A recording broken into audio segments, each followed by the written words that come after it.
Hello, my name is Kimberly O'Connor Stockton, and this is the Module 2 discussion for Curriculum and Instruction 6163, Teaching 21st Century Skills.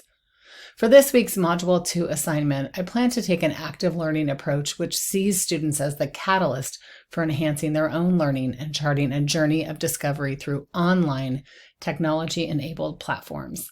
The project for this week will be developed to support the overarching course goal of creating a blended learning course for general education second grade students with a focus on reading comprehension.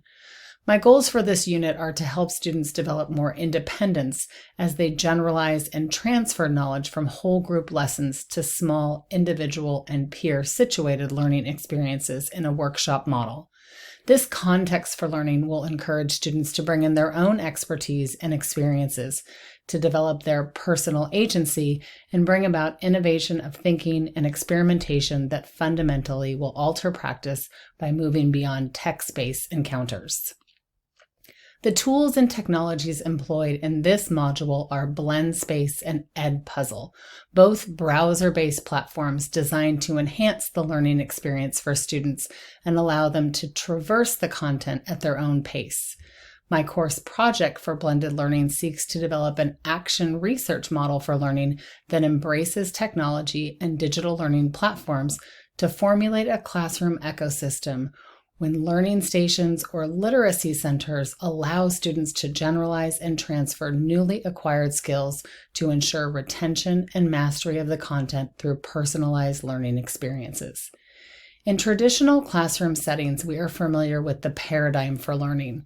We see whole group lessons that begin with the I do or teacher modeling, moving to the we do, the teacher supports the student and shares the responsibility for the task, and finally you do, when the student completes the skills independently.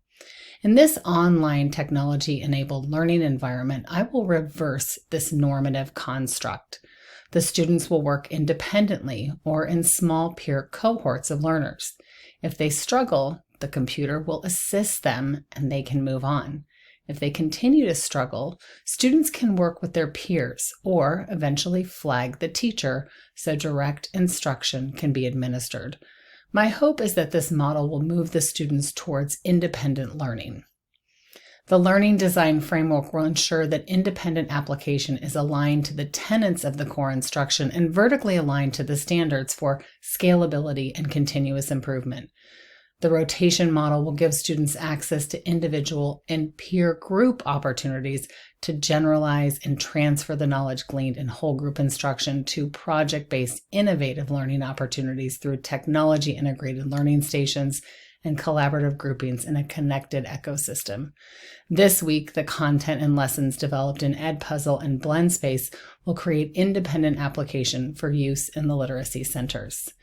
Thank you to the researchers who contributed to the formulation of the project for this week's assignment, and thank you for reviewing my presentation.